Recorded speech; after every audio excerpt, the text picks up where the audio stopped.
The slap cracked across the cafe like a rifle shot, and every single person in that room froze. Caroline Whitmore, a billionaire CEO worth more than some small countries, had just struck a tired black father who was holding his 6-year-old daughter in his arms. And she smiled while she did it. She thought he was nobody. She thought his silence was weakness, his worn jacket the whole story of who he was. But 3 feet behind her, her own bodyguard went white as a sheet because he'd seen that scar on the man's jaw before. On a battlefield, years ago. The day this nobody carried him out of hell on his back. Before we begin, do me a favor. Drop a comment and tell me what city you're watching from, so I can see how far this story travels tonight. And if you still believe a man's worth can't be bought, subscribe and stay with me all the way to the end.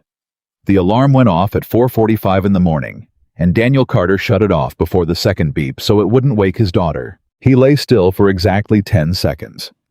That was the deal he made with himself every morning, 10 seconds to feel how tired he was, and then no more. On the 11th second, his feet hit the cold floor, and the tired man disappeared, and the father took over. "Come on, Danny," he whispered to himself. "Up you go." He moved through the small apartment in the dark, the way a man moves through a place he has memorized with his body. 3 steps to the bathroom door, a turn, a reach the light switch that he never flipped all the way because the bulb buzzed. He'd learned to dress in half shadow so the light wouldn't slip under Lily's door. By 5:10 the coffee was on, and 2 eggs were in the pan, and Daniel stood at the counter reading a folded piece of paper he'd already read 100 times. It was a hospital bill. Final notice, it said in that cold red ink they always used, like the color itself was supposed to shame you. He set it face down on the counter. "Not this morning," he said quietly. "This morning's a good one. You're not going to ruin it." There was a soft sound behind him. Small bare feet on the floor, and Daniel turned, and there she was. Lily. 6 years old, hair sticking up on one side, dragging the stuffed rabbit that had lost an ear 2 Christmases ago. "Daddy, you're up before me again," she said, rubbing her eyes. "That's cheating." "It's not cheating, baby. It's called being a grown-up. Grown-ups don't get to sleep." "That sounds terrible." "It is," Daniel said, and he grinned, and the grin was real. "Sit down. Eggs are almost ready." She climbed onto the chair that was still too tall for her and folded her hands on the table like she was at a fancy restaurant, which made him laugh because she'd never been to one. She'd seen them on TV. She did that a lot, copied things she saw on television. Little manners, little poses, like she was practicing for a life she hadn't been invited to yet. "Daddy?" "Yeah." "Is today the day?" Daniel slid the eggs onto her plate. "Is today what day? You know." She swung her feet under the chair. "The award day. Mrs. Palmer said I get my certificate today. For reading. I read the most books in the whole 1st grade. The whole grade, Daddy." "I know you did." He crouched down next to her chair, so he was at her level, the way he always did when he wanted her to really hear him. "You know how proud I am of you. You know that number." "How much?" "There's no number big enough. They haven't made it yet." She giggled, and it was the best sound in the world, and for a second, the hospital bill and the 2 jobs and the aching in his knees all disappeared, because that laugh was the only thing Daniel Carter had ever really worked for. "So," he said, standing up. "Since today's a big day, a whole grade kind of day, I was thinking. After school. You and me. We go somewhere special." Lily's fork stopped halfway to her mouth. "Special how?" "Special like, you know, that place downtown with the big windows. The one you always look at when we walk by. The Café." Her eyes went wide. "The one with the little cakes in the window. The ones that look like jewelry." "That's the one?" "Daddy, that place is for rich people." And there it was. That sentence out of a 6-year-old's mouth hit him harder than the hospital bill ever could. He kept his face steady. "That place," he said carefully, "is for anybody who walks in the door with money in their pocket. And today your daddy's got a little money in his pocket, so we're gonna walk in that door, and you're gonna sit down like the Queen of England, and we're gonna eat one of those cakes that look like jewelry. Deal." She stared at him like he'd promised her the moon. "Deal," she whispered. "I'm dead." The walk to school was 6 blocks, and Daniel used every one of them. He'd read somewhere back when he still read things like that a child learns most of what she'll believe about herself before the age of 7. Not from lectures, from the small stuff, from the way her father held her hand at a crosswalk, from whether he looked people in the eye or looked down. So Daniel always looked people in the eye, even when it cost him. "Morning," he said to the man at the newsstand who grunted and didn't look up. "Morning," he said to a woman walking a dog who pulled the dog a little closer and crossed to the other side of the street. Lily didn't notice these things yet. That was the mercy of being 6. But Daniel noticed. Daniel noticed everything. He'd been trained a long time ago to notice everything, every exit, every face, every hand that moved too fast toward a pocket. That training never left a man. It just changed jobs. Once it kept him alive in places with names most Americans couldn't pronounce. Now it kept him 3 seconds ahead of every look, every whisper, every store clerk who decided to follow him down an aisle. "Daddy, you're squeezing my hand." "Sorry, baby." He loosened his grip. "Just don't want to lose you." "You're not going to lose me. I'm right here." "I know it." He smiled. "I'm right here too." At the school gate, she hugged his leg like she was 5 instead of 6, and then remembered she was 6 and pulled back and stuck out her hand for a handshake instead, because that was what she'd seen grown-ups do. Daniel took the small hand and shook it gravely, like they were closing a business deal. "You have a good day, Miss Carter." "You too, Mr. Carter." Then she broke the whole formal thing and threw her arms around him anyway. "Love you, Daddy."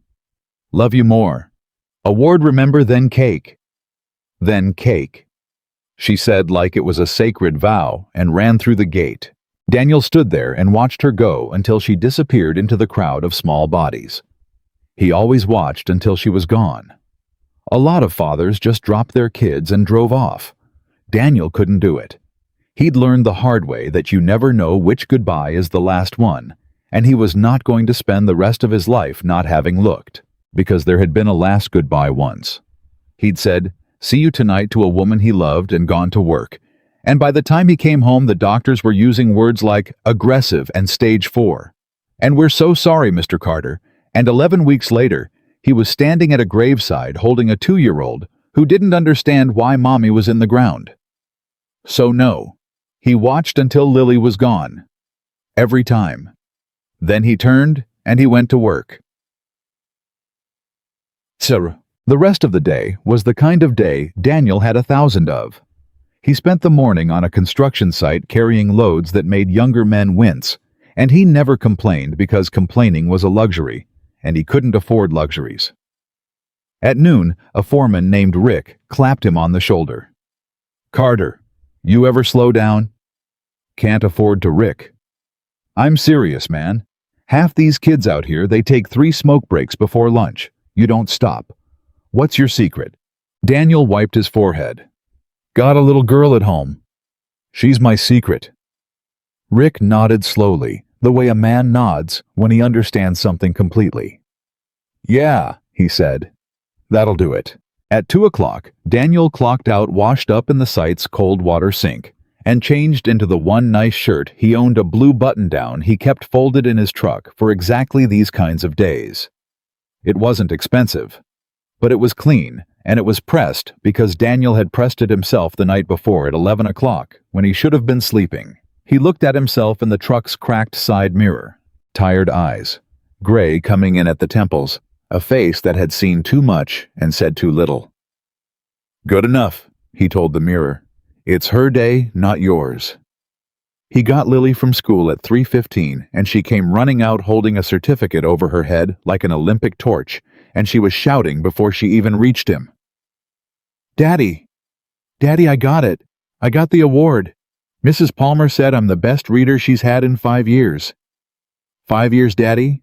He caught her and lifted her up. His knees screamed, but he lifted her anyway, and he spun her around once, right there on the sidewalk, and the certificate fluttered, and she laughed. That laugh, that was worth more than every dollar Caroline Whitmore had ever made. 5 years, Daniel said. You hear me? 5 years, and they've never seen anybody like you. You know why? Why? Because there's never been anybody like you. Not before, not since. One of a kind. One of a kind, she repeated, holding the words in her mouth like candy. Now. He set her down and took her hand. There's a cafe downtown with a girl's name on a cake, and I think that girl is you. The cafe was called Marchetti's, and it had a green awning and gold letters, and a doorman who wore an actual coat with buttons, and Lily stopped dead on the sidewalk about 10 feet from the door. Daddy, she whispered, it's so fancy. You're fancier. I'm wearing sneakers. You're wearing the sneakers of the best reader in 5 years. He crouched down again one last time out on the sidewalk. Lily, look at me. You listening? She nodded. When we go in there, some people might look at us funny. You understand? Some people, when they see us, they're gonna wonder if we belong. And I need you to know something. He held both her small shoulders. We belong anywhere we decide to walk into. You hear me? Anywhere. Nobody gets to tell you where you belong. Not ever. That's not their job. That's your job. Understand? I understand, she said, though she was 6 and she didn't, not really, but she would. Someday she'd remember these exact words on some sidewalk of her own, and she'd understand every one of them. Okay. Daniel stood. Then let's go eat a cake. He pushed open the door, and a little brass bell rang. The warmth hit them first, and the smell of coffee and butter and sugar. And it was beautiful. It really was soft music, marble tables, the low hum of people who had never once worried about a final notice bill. For one perfect second, Daniel felt it too. The belonging he'd promised her. 2 people walking into a nice place to celebrate a good thing. Then the look started. He clocked them the way he clocked everything. A woman near the window who let her eyes travel from his work boots up to his face and back down, then leaned over to whisper to her friend. A man in a suit who looked and looked away, and looked again. The waiter behind the counter, young, whose smile flickered for just a second when he saw them come in, just a flicker. But Daniel had spent his whole life reading flickers. He kept his chin level. He put his hand gently on Lily's back and steered her toward a small table in the corner. This one, he said. Best seat in the house. You can see the whole street. Lily slid into the chair and immediately folded her hands on the table like a queen at court. And Daniel had to look away for a second, because his eyes were doing something he didn't want her to see. The young waiter came over. His name tag said Kevin. He was polite, but it was the careful kind of polite, the kind that's really a question. Afternoon, Kevin said. Can I get you 2 something? Yes, you can, Daniel said. Warm, easy, the way you talk to someone you've decided to like, even though they haven't decided about you yet. My daughter here just won an award. Best reader in the whole 1st grade. 5 years running best this teacher's seen. Kevin's face changed a little. Oh, hey, congratulations. Thank you, Lily said primly. I read 41 books. 41? Kevin actually smiled, a real one this time. That's more than I've read in my whole life, and I'm 19. Lily beamed. So here's what we're gonna do, Kevin, Daniel said. You see that one in the window? The one that looks like a little garden with the flowers on top. The Rose Petite 4. Yeah. We'll take one of those for the young lady, and a coffee for me, black. And he glanced at the small menu and did the math. He always did the quiet math. Nobody saw the math that let him know exactly how much was left after this. And a hot chocolate for her, with the whipped cream, the whole thing. The whole thing, Kevin repeated, and he was smiling now, actually smiling. You got it. Coming right up. And for about 4 minutes, it was perfect. It was so perfect that Daniel let himself relax just a little, just enough. Lily was telling him about a book she'd read where a mouse became a knight, telling it with her whole body, her hands flying around, and Daniel was watching her, the way you watch the only good thing you've ever made. And he thought this. This is why. This right here is why I get up at 4:45. For this." And that was the exact moment the brass bell rang again, and Caroline Whitmore walked in. Jed, you didn't have to be told who she was. The whole cafe changed the second she entered the way a room changes when the temperature drops. She came in like she owned the place, and for all Daniel knew she did. Two assistants trailed behind her, one holding a phone, one holding a tablet, both walking fast to keep up. And behind them, a step back and to the side, moved a big man in a dark suit. The kind of man Daniel recognized instantly, because Daniel had once been that kind of man. Broad shoulders, watchful eyes, hands loose and ready. A bodyguard. The man's eyes swept the room, automatically cataloging it, and for half a second they passed over Daniel, and something almost registered some flicker of recognition. And then it was gone, and the big man moved on. Kevin practically sprinted to the front. "Ms. Whitmore, your usual table's ready, "Obviously, it's ready," Caroline said, not even looking at him. "It's always ready. That's the arrangement." Her voice was cool and smooth and completely certain of itself. She had a face that had never once had to ask for anything. She peeled off her coat, and one of the assistants caught it before it hit the floor, and she walked toward the center of the cafe, toward the best table, the one under the good light. A table that happened to be right beside the small corner table where a black father and his daughter were celebrating an award. Daniel felt it before it happened. That old sense. The one that never turned off. Something in the way she moved, the way she didn't slow down, the way she carried a full glass of red wine from the bar in one hand, while she typed on a phone with the other. He shifted his chair slightly, putting himself a few inches closer between Caroline's path and his daughter. But Lily, 6 years old and full of 41 books worth of joy, chose that exact moment to lean out of her chair to see the little cakes in the window one more time. Her elbow bumped the edge of Caroline's table. It was nothing. It was a child's elbow against a heavy marble table. The table didn't even move. But Caroline's wine glass balanced in her hand, tipped just enough. A splash of red went down the front of her cream-colored suit and across one very expensive shoe. For a second, nobody breathed. "I'm sorry," Lily said instantly, her hands flying to her mouth. "I'm so sorry I didn't." Caroline looked down at her shoe, and then she looked up and the temperature in the whole room dropped 10 degrees. "Do you have any idea," Caroline said very quietly, "what these shoes cost?" Daniel was already on his feet. "Ma'am, I apologize. It was an accident. She's 6. She got excited. Let me get something for that. We'll cover the cleaning, whatever it—" "Cover it?" Caroline let out a short, sharp laugh, and it wasn't a nice laugh. "You'll cover it. With what exactly?" Her eyes went over him, now really went over him. The boots, the pressed blue shirt, she clearly saw straight through the tired face. "These shoes cost more than you make in a month. Both of them together cost more than you make in a year, so no, I don't think you'll be covering anything." The cafe had gone dead silent. Every table was watching now. Kevin stood frozen behind the counter with a coffee pot in his hand. Daniel kept his voice level and low. He'd talked men down off ledges before real ledges in real firefights. He knew how to keep calm when calm was the only weapon he had. "You're right," he said. "Those shoes are worth more than I've got.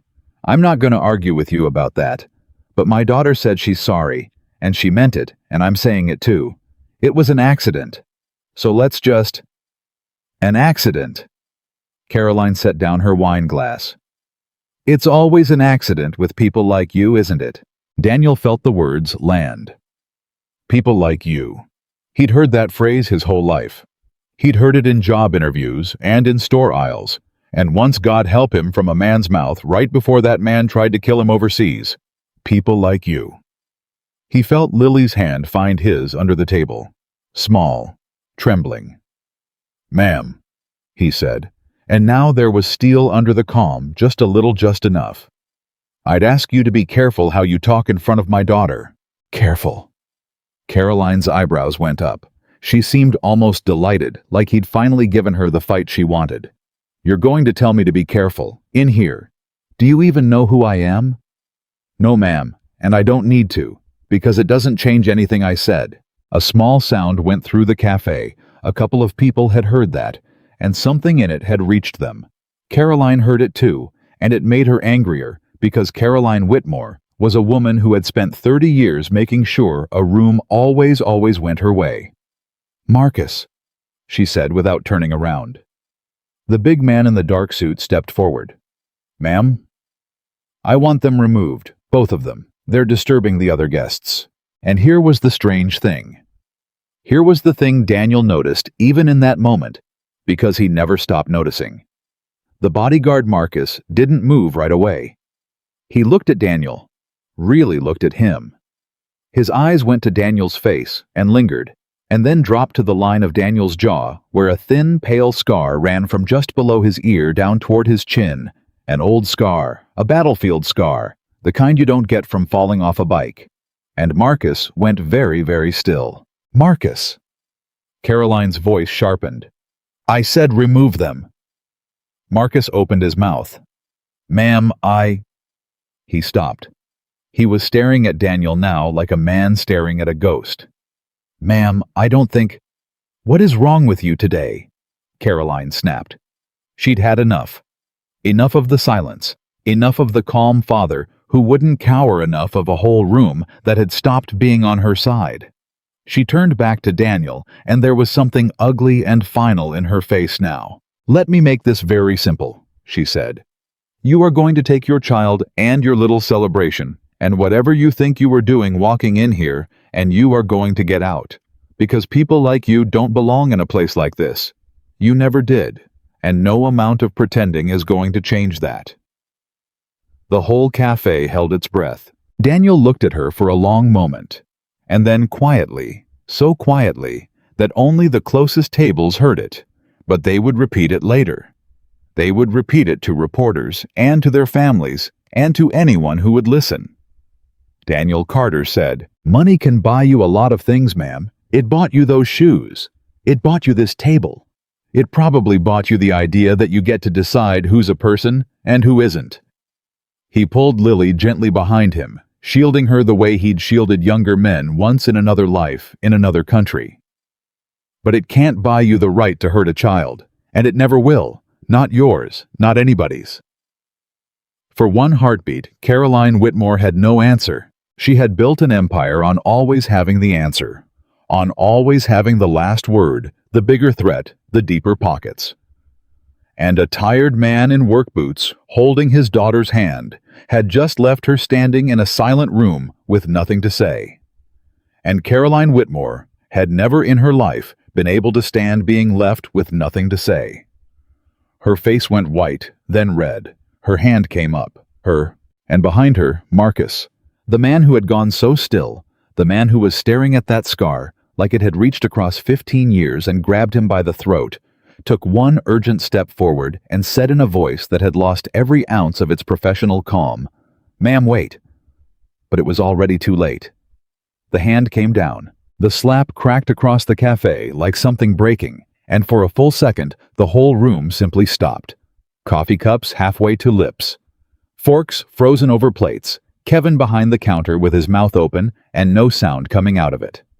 Daniel's head turned with the blow. A red mark bloomed across his cheek, almost instantly the shape of her fingers rising up out of his skin. And then nothing. He didn't stumble. He didn't raise a hand. He didn't even step back. A man who had once carried 200 pounds of wounded soldier across open ground, while the world came apart around him, did not move an inch because a woman in expensive shoes had struck him. He simply turned his face back to level, slow and deliberate, and looked at her. The silence that followed was worse than any shouting could have been. Lily started to cry. Not loud. That was the thing that would haunt some of the people in that cafe for a long time afterward, that the little girl didn't wail or scream. She made a small swallowed sound behind her father's leg, the sound of a child who has already learned at 6 years old that crying too loud can make bad things worse. Daniel reached back without looking and found her. His big hand curled around her small shoulder and drew her in against him. "Hey," he said, and his voice was so gentle it seemed to come from a completely different man than the one who had just been slapped. Hey, look at me, baby. Not at her. At me. Lily looked up at him with wet eyes. Daddy's okay, he whispered. You hear me? I'm okay. I'm right here. Nobody's hurt. Everything's fine. But she hit you. I know she did. And it's okay. It didn't hurt. That was a lie, and a good father tells that particular lie without blinking. I'm right here. You just keep looking at me. Caroline stood there with her hand still half raised, and something flickered across her face. The first crack in it, the first hairline fracture, because whatever she had expected, it had not been this. She had expected him to shout, to grab her wrist, to give her the reaction that would prove her right, the reaction that would let her say, see what these people are like. She had built her whole life on being the one who made other people lose control while she kept hers. And instead, this man was on his knees, now gathering his crying daughter into his arms, murmuring to her, not even looking at Caroline anymore, as though she had ceased to exist, as though she were less than the child, as though she were nothing at all. Get up, Caroline said. Her voice came out thinner than she meant it to. Get up and get out. Both of you. Right now, before I call the police and tell them exactly what kind of unstable, ma'am. It was Marcus. He had stepped fully forward now out of the shadow he was trained to occupy into the center of the room, and his voice had changed so completely that Caroline actually turned to look at him. In 12 years of employing bodyguards and a lifetime of being surrounded by men paid to be invisible until she needed them, Caroline had never once heard one of them speak to her in the tone Marcus was using now. Ma'am, Marcus said again, and he wasn't looking at her. He was looking at Daniel. You need to stop. Excuse me. You need to stop talking, right now. Caroline's mouth opened. Marcus, have you lost your, you work for me. You will do what I... Ma'am. And now he did look at her, and there was something in his eyes she had never seen there before, and it silenced her mid-sentence. It wasn't defiance. It was something closer to fear. You don't know who this is. I know exactly who this is. He's a man who let his child ruin a $2,000 suit and then had the nerve to lecture me about. His name is Daniel Carter. The words dropped into the room and just sat there. Daniel, still crouched with his daughter in his arms, went very still. Slowly he raised his head. He looked at the big man in the dark suit, really looked the way he'd looked at 10,000 faces in his life, filing them, measuring them, and something moved behind his eyes. A door opening somewhere far back in a room he kept locked. Sergeant Carter, Marcus said, and his voice broke a little on it right there in front of everyone, this enormous professional man's voice cracking like a boy's. United States Army, Combat Rescue. That scar. He pointed his finger not quite steady. That scar on your jaw. You got that pulling a man out of a burning vehicle outside Kandahar. March. It was March, and it was cold, and the whole convoy was... Daniel stood up. He did it slowly, keeping Lily against his hip, and he stood to his full height, and for the first time since Caroline Whitmore had walked into that cafe, the tired man in the pressed blue shirt looked like exactly what he was. How do you know that? Daniel said quietly. It wasn't really a question. Because I was in that vehicle. The whole cafe seemed to lean in. I was the second one out, Marcus said, and his eyes were shining now, and he didn't care. He didn't care that his boss was standing there or that 40 strangers were watching. You went back in for me. Everybody was screaming at you to leave it. The whole thing was about to go up, and you went back in anyway, and you dragged me out by my vest, and a piece of metal caught you right across the face, and you didn't even slow down. You just kept pulling. You saved 4 of us that day. 4. There's 4 men alive right now because of you, and I'm... His voice failed completely. I'm one of them. Nobody in the cafe moved. Caroline's hand had come down at some point. She didn't remember lowering it. She was staring at her bodyguard. This man she'd hired precisely because he was hard, because he was unshakable, because nothing rattled him, and he was standing in the middle of Marchetti's with tears running down his face, and he was looking at the man she had just slapped like that man had hung the moon.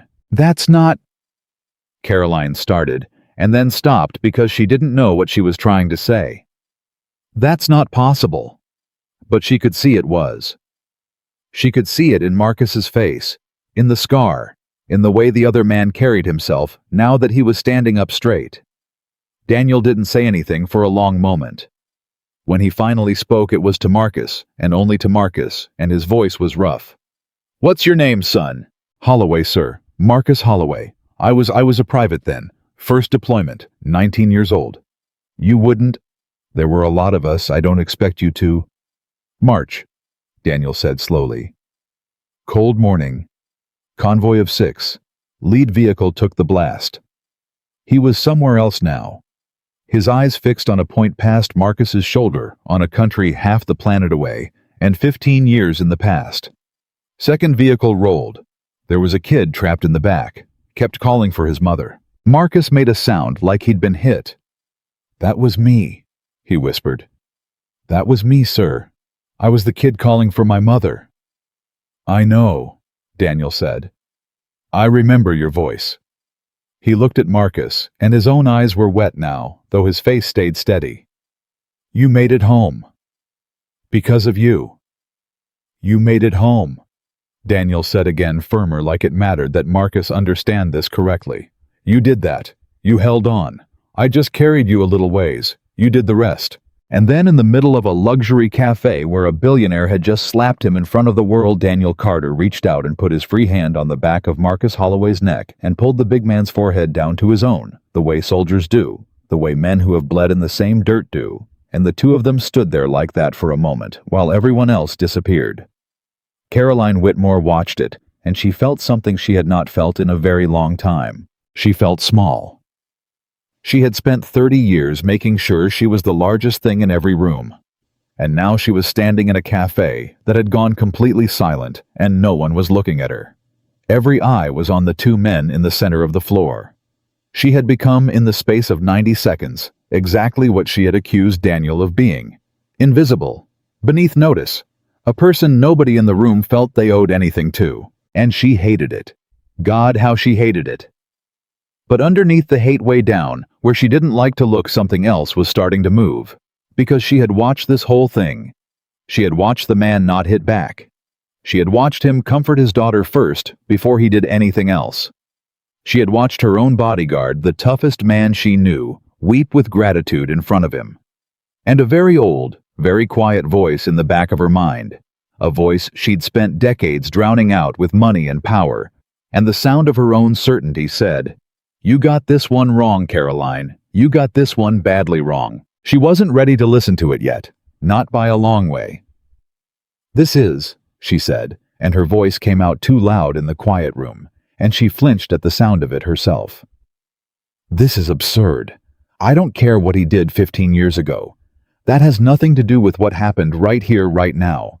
His child destroyed my—" "His child," said a voice from across the room, said she was sorry.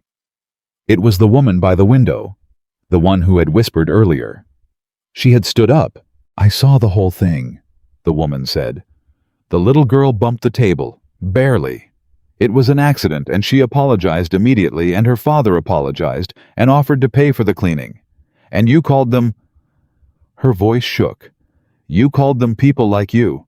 And then you slapped him, in front of his daughter. I saw it. We all saw it."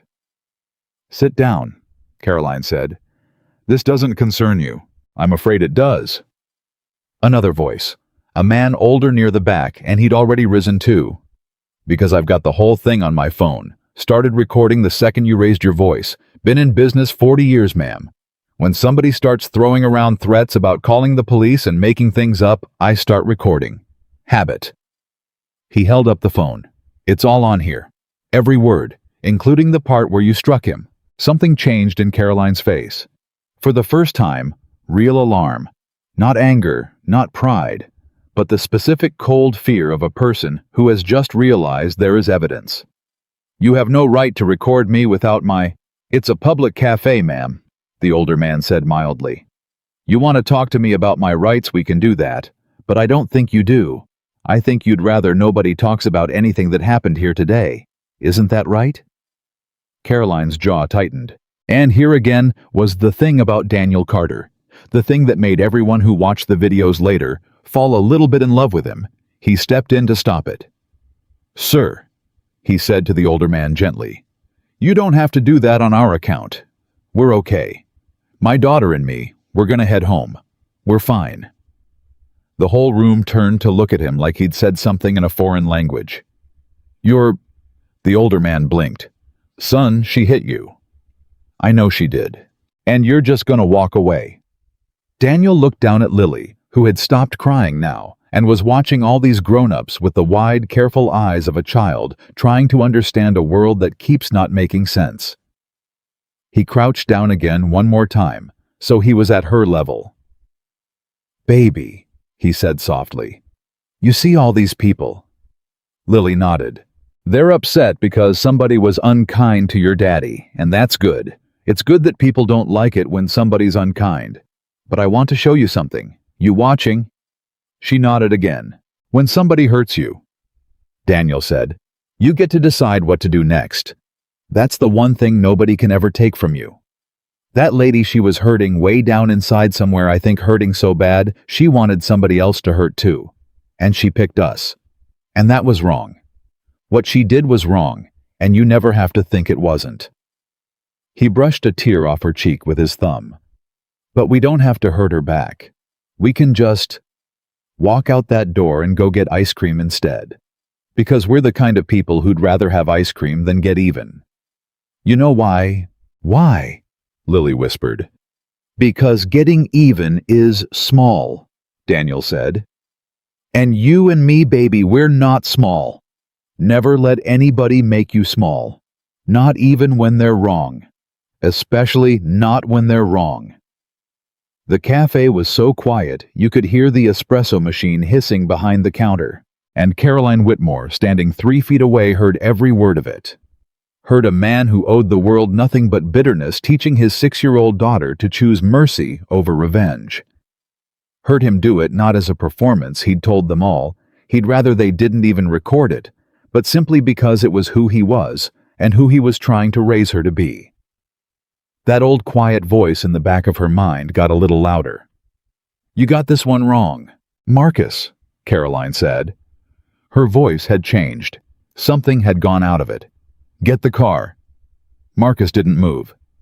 "Marcus." "With respect, ma'am." Marcus straightened up and squared his shoulders, and he made a decision that he'd think about for the rest of his life. "I don't work for you anymore." Caroline turned to stare at him. "What did you say?" "I said I quit." His voice was steady now. The tears were still on his face, but his voice was rock steady. "I've protected a lot of people in my life, ma'am. Some of them deserved it, and some of them didn't, and I never used to think it was my job to tell the difference. Just do the job, keep your mouth shut, cash the check.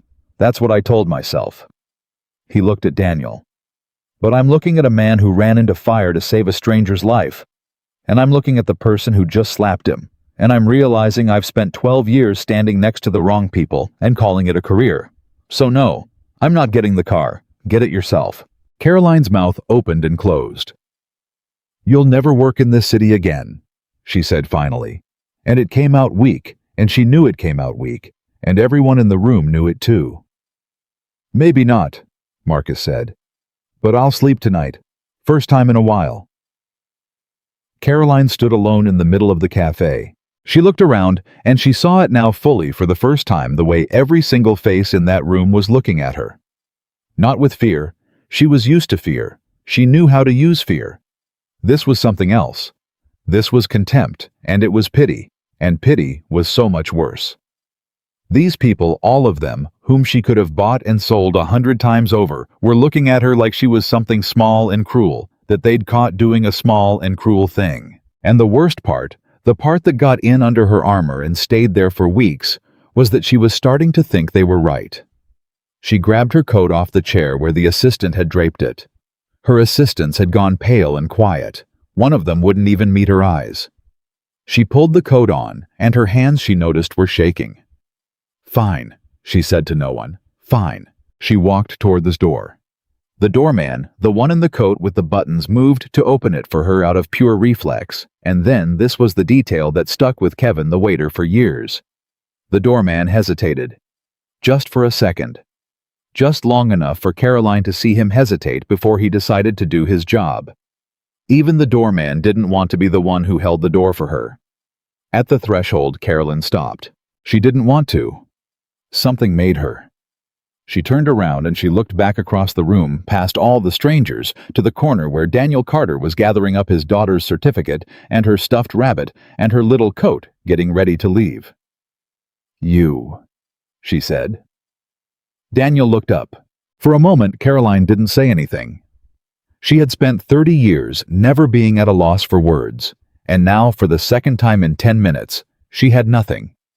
She looked at this man, this tired man in his one good shirt, and she opened her mouth to say something, cutting some last thing to reclaim the room.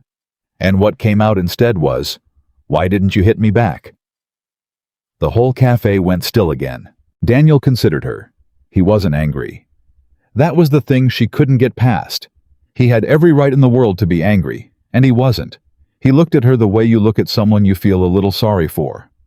"Because my daughter was watching," he said simply. "And I don't want her growing up thinking that pain gives you the right to hurt somebody. She's going to face enough people in her life who believe that. I'm not going to be one of them." Caroline stood in the doorway. And then she left, and the brass bell rang behind her, and she was gone. For a long moment, nobody said anything. Then from somewhere in the cafe, one person started to clap, and then another. And then the whole room was on its feet applauding, and it wasn't the loud, triumphant kind of applause. It was something warmer and quieter and more broken than that 40 strangers clapping for a man who'd done nothing more than refuse to become cruel. Daniel looked deeply uncomfortable. He raised a hand. "Please," he said. "Please, it's okay, you don't have to."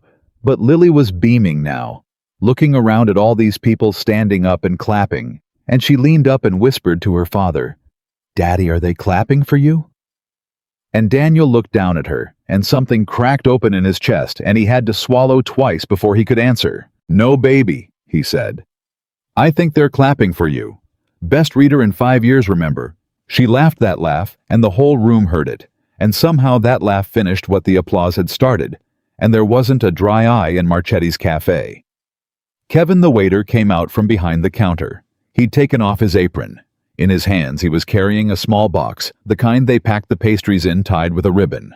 "Mr. Carter," he said. His voice was shaking a little. I boxed up the rose cake. The one you ordered, and I put in a few others. And a couple hot chocolates to go in the good cups." He held out the box. "On the house. All of it. And He stopped and started again.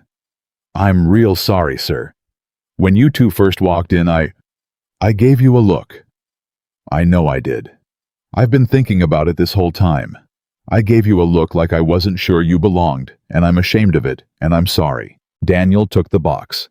He put a hand on the kid's shoulder. "How old are you, Kevin?" 19, sir." 19. Daniel nodded slowly. "You know what the difference is between you and that woman who just walked out of here?" Kevin shook his head. "You noticed," Daniel said.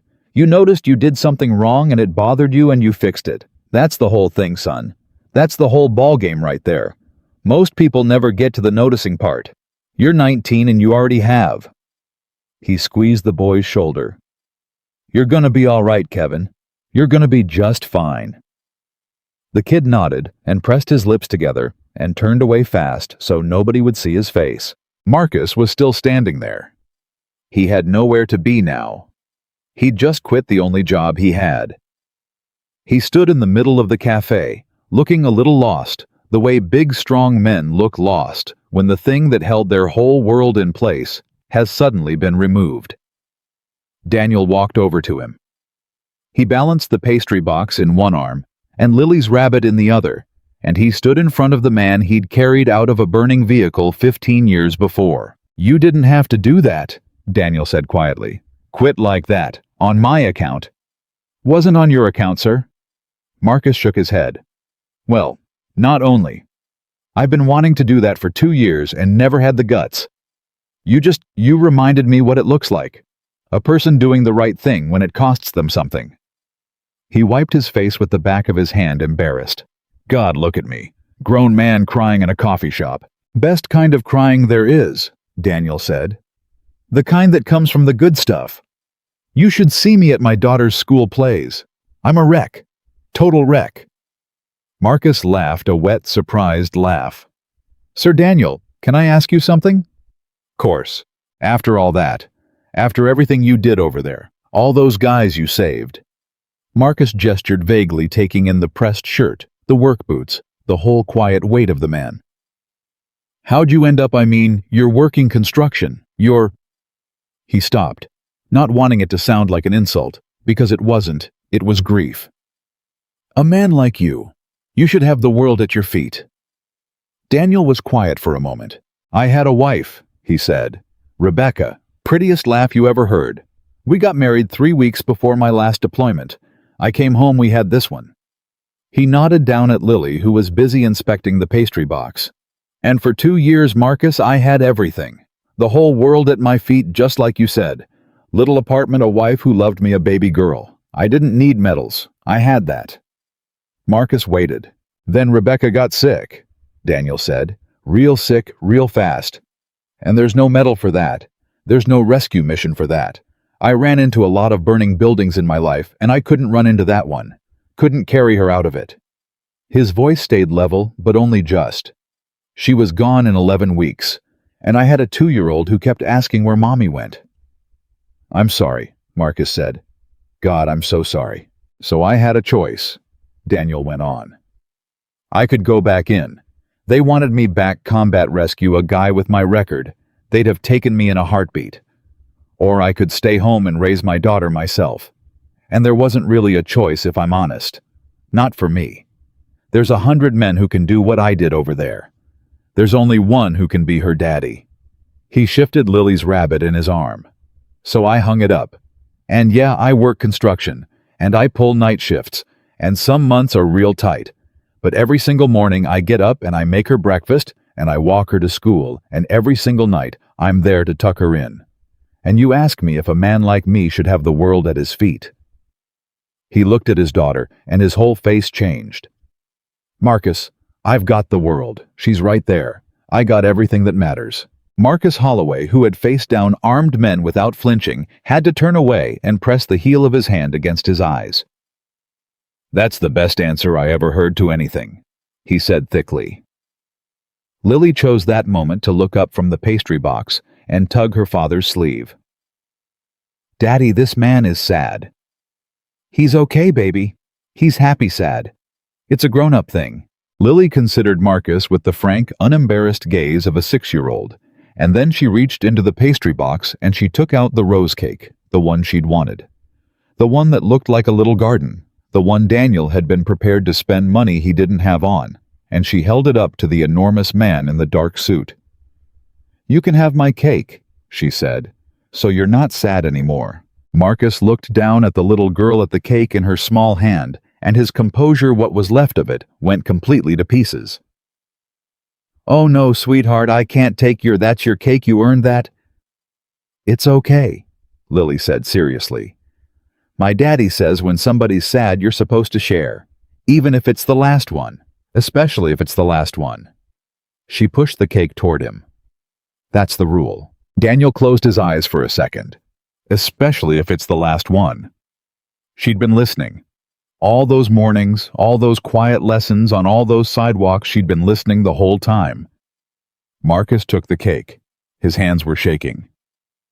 Thank you, he managed. Thank you, Miss Carter. That's the nicest thing anybody's done for me in a real long time. You're welcome, Lily said, satisfied, and went back to inspecting the rest of the box.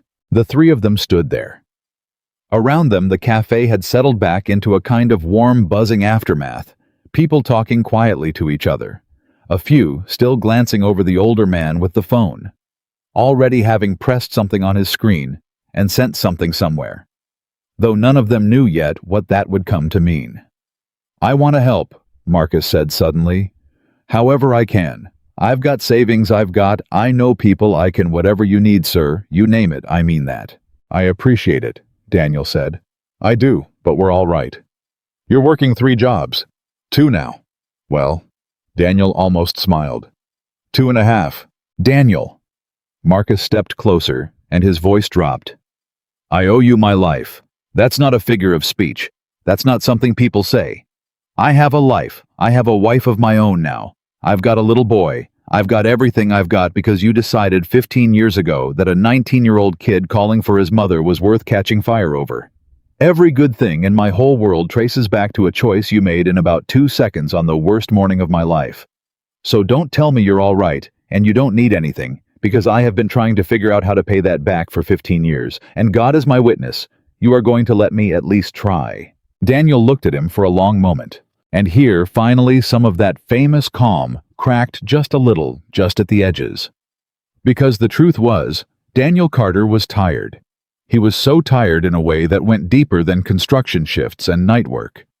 He was tired in the way a man gets when he's been carrying something heavy alone for a long, long time, and no one has offered to take a corner of it in years. He'd gotten so used to no one offering that he'd almost forgotten the weight was there at all. Okay, he said quietly. Marcus blinked. Okay. You want to buy us dinner sometime, me and Lily, you can buy us dinner. Somewhere with crayons, though she likes the places with crayons. Marcus laughed, and it broke something open, the relief in it. Crayons. Yeah, I know just the place. I got a 4-year-old, we're professionals at crayon restaurants. Then it's a date, Daniel said. They exchanged numbers right there. Daniel with his cracked old phone, Marcus with a newer one. And it was such a small, ordinary thing. 2 men trading phone numbers, but there was nothing small about it, and everyone close enough to see understood that. Then Daniel bent and gathered up the last of Lily's things and settled the pastry box against his hip and took his daughter's hand. Come on, best reader in 5 years. Let's go home. We got cakes to eat and it's a school night. Can we have the cakes for dinner? We can have 1 cake for dinner and then real food and then maybe another cake for dessert. That's 2 cakes. I can count, thank you. Lily giggled and swung his hand as they walked toward the door, and the older man with the phone stood as they passed and put out his hand, and Daniel shook it. Son, the older man said, I've been coming to this cafe for 11 years, and I never saw anything in here worth remembering till today. You take care of that little girl. I intend to, sir. Thank you. And listen. The man lowered his voice. That video. You said you'd rather I didn't. And I'll respect that it's your call, it's your life. But I want you to think about something before you decide for sure. There's a lot of folks out there, a lot of tired folks, working folks. Folks who get looked at, the way you got looked at today, who never get to see the good guy win, not even a little, not even once. He held up the phone. This is the good guy winning. Might be worth letting them see it. Daniel looked at the phone. He was quiet for a moment. I'll think about it, he said. That's the honest truth. I'll think about it. That's all I ask. And then Daniel Carter walked out of Marchetti's cafe with his daughter's hand in his, and the brass bell rang gently behind them. And outside, the afternoon light was going gold, the way it does in the late part of the day, and Lily looked up at him and said, Daddy. Yeah, baby. That was a weird cake place. And Daniel Carter threw back his head and laughed, really laughed from the belly, the first full laugh he'd had in longer than he could remember, right there on the sidewalk, with a red mark still faint on his cheek, and a box of free pastries under his arm, and the best thing he'd ever done in his life, holding on to his hand. Yeah, he said, wiping his eyes. Yeah, baby, it sure was. Behind them, inside the cafe, Marcus Holloway stood holding a little girl's rose-shaped cake and watched them go and made himself a promise.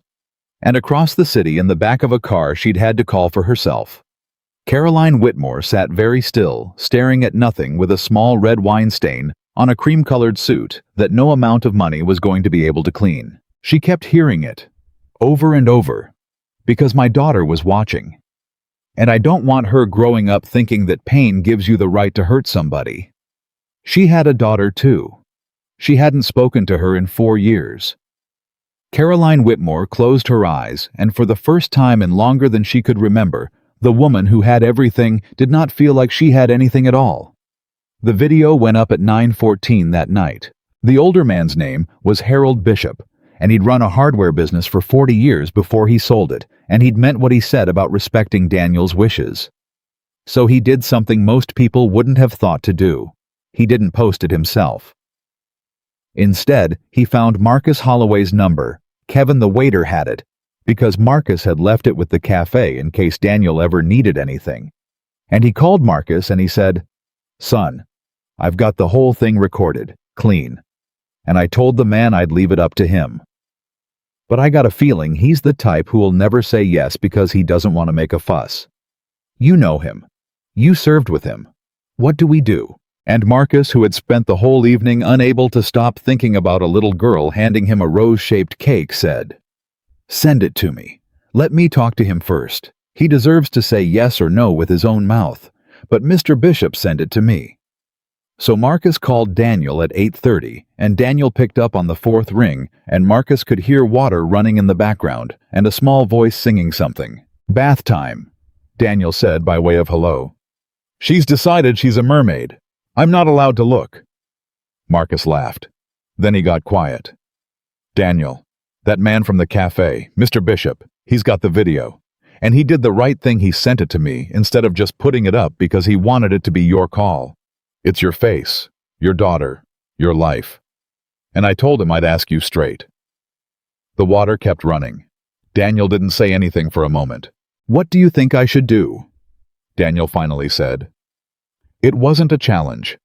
It was a real question from a man who'd spent so long making every decision alone that he'd almost forgotten you could ask. "I think," Marcus said slowly, "that there's about 1 million people out there who go through what you went through today and worse, and nobody ever sees it, and nobody ever stands up, and the bad guy just wins and drives home. And I think you're the one guy in 1,000 who did it right, who did it perfect. And I think people need to see that a man can do it right." He paused. "But I also think you're a private man, and this is your kid, and I will drive over to Mr. Bishop's house tonight and personally delete it off his phone if that's what you want. I mean that. Either way, your call, all the way." In the background, the small voice sang louder. "Under the sea, under the sea." "Let me ask her," Daniel said. "You're gonna ask a 6-year-old. She's the one in it," Daniel said. "Seems only fair." Marcus heard him set the phone down. He heard the water stop. He heard Daniel's low voice and Lily's higher one. Though he couldn't make out the words, and then he heard Lily say something with great certainty, and then he heard Daniel laugh softly, and then Daniel picked the phone back up. "You know what she said?" "What did she say?" "I told her a man wants to show people what happened today, what the lady did and what Daddy did. And I asked her if that was okay with her." Daniel's voice was warm. And she thought about it real serious. And then she said, "Will it help other kids know they don't have to be small?" Marcus closed his eyes. And I said, "Yeah, baby, I think it might." And she said, Daniel had to stop for a second. She said, "Then okay, but make sure they know you didn't cry, because you didn't. You were brave." He cleared his throat. "So, there's your answer, I guess. Tell Mr. Bishop he can post it. But Marcus, no names. Not at first. Just let it be what it is." "No names," Marcus said. "You got it? I'll tell him." And so, at 9:14 that night, Harold Bishop uploaded 2 minutes and 40 seconds of video with a caption that just said, "I watched this happen today in a cafe. I'm 71 years old, and I've never seen anything like it. Watch the whole thing." By midnight, it had 40,000 views. By the time Daniel's alarm went off at 4:45 the next morning, and he shut it off before the second beep, same as always, and lay still for exactly 10 seconds. Same as always, it had 2 million. He didn't know yet. He made the eggs. He read the hospital bill and set it face down. He was crouched by Lily's bed, whispering up, "You go best reader in 5 years," when his cracked phone started buzzing on the counter, and it didn't stop buzzing, and it wouldn't stop buzzing for 3 days. The first call was Marcus. Don't turn on the news, Marcus said. I mean it. Sit down. Are you sitting down? I'm making a lunch. Marcus, what? You're everywhere, brother. You're everywhere. The video. It's got Daniel. Last I checked, it was 11 million views, and it went up 9 hours ago. People figured out who you are. Somebody in your old unit recognized you. They started talking, and now there's news trucks. I'm not kidding. There might be news trucks. Daniel walked to his window and pulled back the curtain. There were news trucks, 3 of them parked along the street outside his building, and a small cluster of people with cameras. And as he watched, one of them looked up at his window, and Daniel let the curtain drop. Lily, he said calmly, turning around. Change of plans, baby. We're gonna have a fun morning. We're gonna go out the back way like spies. You want to be a spy? Yes, said Lily, who had abandoned mermaids for espionage instantly and completely. What Daniel did not know, what he would not fully understand for another day or two, was that the same wave that had picked up his life and turned it upside down had come crashing down on Caroline Whitmore's life with 10 times the force. Because the internet had done what the internet does. It had found her. By the time Daniel was sneaking his daughter out the back of their building, Caroline Whitmore's name was the #1 trending topic in the country. The video, her video now, as far as the world was concerned, had been watched by more people in 12 hours than had ever heard of her billion-dollar company. And they had all watched the same thing. They had watched a powerful woman look at a tired man and his little girl and call them people like you. They had watched her threaten to have him arrested for a spilled drink. And they had watched her slap him across the face in front of his crying 6-year-old. There was no spin for that. Carolyn had built a career on spin. She had a communications team that could turn a lawsuit into a press release about corporate courage. But there is no press release for a slap. The tape doesn't care how much you're worth. The tape just plays. Her phone had started ringing at 6 a.m. By 7, it hadn't stopped. By 8, she'd turned it off and turned it back on because not knowing was worse. Her head of PR, a sharp woman named Denise, who'd worked for her for 9 years, was the one who finally said the thing out loud that everyone was thinking. Caroline, I've handled a lot for you. I've handled things I'm not proud of.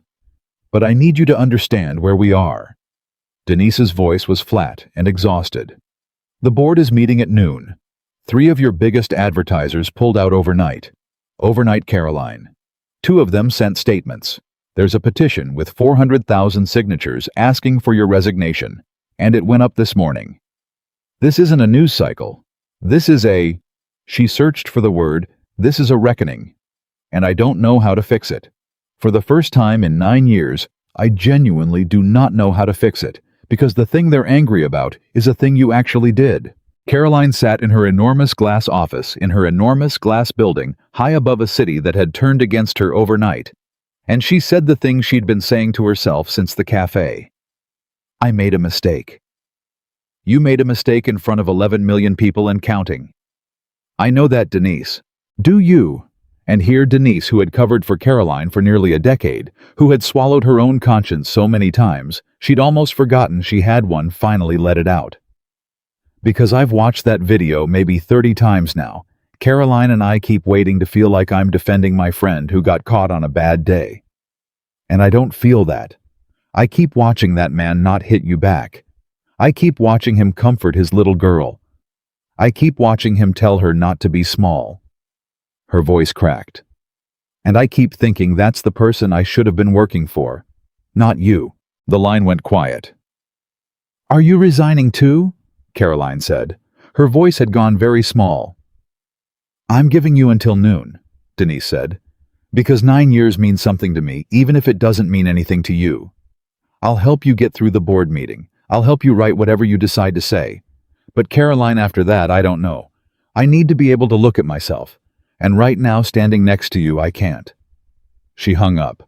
Caroline Whitmore sat alone in a glass room, and she did something she had not done in front of another human being in over 30 years, and did not do now because there was no one to see it. She put her face in her hands, and her shoulders shook, and she cried. She cried because her empire was collapsing. She was honest enough with herself even then to know that a good part of the crying was pure animal panic at losing everything she'd built. But underneath that way down where the quiet voice lived, the voice she'd spent 30 years drowning out there, was something else. Something worse. Something that had started the moment she watched her own bodyguard weep at the feet of the man she'd slapped and had been growing ever since. Shame. Real shame. The kind you can't buy your way out of or spin your way past or fire someone to make go away. The kind that just sits in your chest and makes you look at your own hands differently. Because my daughter was watching. Caroline had a daughter. Her name was Emma, and she was 26 now, and she lived in Portland, and Caroline had not spoken to her in 4 years. The last conversation they'd had was the worst kind, the kind of fight where both people say the thing that can't be taken back. Emma had stood in the doorway of this very office, actually, and she had said, "You know what your problem is, Mom? You've spent so long deciding who's worth your time that you can't even see people anymore. You look right through them. You looked right through me, my whole childhood, and now you're doing it to my face." And Caroline had said something cutting in return. Something about how Emma had never wanted for anything a day in her life, and had no right to lecture her about seeing people. And Emma had walked out, and that had been 4 years ago, and Caroline had told herself Emma would come around. They always came around, and Emma never had. "You look right through people, Mom. You look right through them." Caroline lifted her head. Her makeup was ruined. She didn't care. She reached for her phone. She scrolled with a thumb that shook past the hundreds of missed calls and the thousands of notifications down to a contact she hadn't tapped in 4 years. Her daughter's name. Her thumb hovered over it. Then, at 11:40, 20 minutes before the board meeting that would end her career, Caroline Whitmore did not call her PR team, and did not call her lawyer, and did not call any of the powerful people who might have helped her save the thing she'd spent her whole life building. She called her daughter. It rang 4 times. Caroline was sure it would go to voicemail. She was already composing the message in her head, the careful message, the message that wouldn't quite be an apology, because Caroline Whitmore did not know how to make one. Emma picked up on the 5th ring. "Mom." Emma's voice was wary, guarded, disbelieving. "Why are you okay?" "People are sending me, Mom, there's a video. Of you. Everybody's sending it to me." Caroline opened her mouth to explain, to contextualize, to spin. And she couldn't. For the first time in her life, standing at the edge of losing absolutely everything, Caroline Whitmore found that she could not lie to her daughter. "I did something terrible, Emma," she said, and her voice broke completely. "I did something terrible to a man and his little girl, and it's all true. Everything in the video is true, and I've spent all morning trying to figure out how to make it not be true, and I can't because it is." She was crying openly now. "I looked right through them, just like you said, just like I did to you. I looked at a man and his baby, and I decided they weren't worth anything, and Emma, I hit him in front of his child. And he didn't hit me back. He got down on the floor, and he told his little girl not to let anybody make her small, and I stood there, and She couldn't finish. There was a long silence on the line. Caroline gripped the phone. "Mom," Emma said finally, and her voice had changed. Some of the guard had come down. Is this actually you saying this?" "I don't know who this is," Caroline whispered. "I genuinely don't. I've been asking myself all morning." Another long silence. And then Emma said very quietly, 4 years, Mom. 4 years, and you never once said you were sorry. Not once. For anything. I know. And now you call me. And the first thing, I know. You don't defend it. You don't explain it. You just say you did something terrible." Emma's voice was thick now. "Do you have any idea how long I waited to hear you just admit one thing, just once, without a but, without turning it around?" "I'm so sorry, Emma," Caroline said, and it came out of her like something being pulled up by the roots, painful and whole. "I'm so sorry. Not for the video. For you. For your whole childhood. For looking right through you. You were right. You were right about everything, and I couldn't stand it, so I made you the villain, and you were just a kid, and you were right." Emma was crying now too. Caroline could hear it. "I have to go into a meeting," Caroline said. "In 15 minutes. And they're going to take everything. The company. All of it. And I deserve it. I want you to know I deserve it." She wiped her face. "I didn't call you to ask you to fix it. There's nothing to fix. I called you because I watched a man teach his daughter not to be small, and I realized I taught mine that she didn't matter, and I couldn't go into that room and lose everything without at least—" Her voice failed. "Without at least telling you that you mattered. You always mattered. You mattered more than any of it. And I was too stupid and too proud to say so, until I'd already lost everything else." The line was quiet, except for two women crying 1,000 miles apart. "Mom," Emma said finally, "go into your meeting." "Emma, go into your meeting. Say the true thing, the way you just said it to me. Don't let Denise write it. Don't spin it. Don't do the thing you do. Just say the true thing." A pause. "And then call me back. After. Okay? Call me back and tell me what happened." Caroline's heart, which she'd been fairly sure had stopped working properly, sometime in her 40s, did something painful and alive in her chest. "You want me to call you back?" "I want you to call me back, Mom." Emma's voice was soft and wet and impossibly young. That's kind of a big deal, so don't make me regret it." "I won't." Caroline pressed the phone against her ear like she could climb through it. "I won't, baby. I promise. I'll call you the second it's over." "Okay, Emma." "Yeah. Thank you for picking up." There was a small broken laugh on the other end. "Fifth ring, Mom. I almost didn't." "I know. I felt every one of them." And then Emma hung up gently this time. Not the way she'd walked out 4 years ago, and Caroline Whitmore sat in her glass office holding a silent phone, and she looked out at the city that hated her. And for the first time in a very long time, she was not thinking about the company at all. At noon, she walked into the boardroom. 12 people sat around the long table. She knew all of them. She'd made most of them rich. They had the specific pale, tight faces of people who have already decided something and are only waiting to perform the deciding. Denise was there in the corner, with a legal pad and red-rimmed eyes. The chairman, a silver-haired man named Prescott, who had been with the company since the beginning, cleared his throat.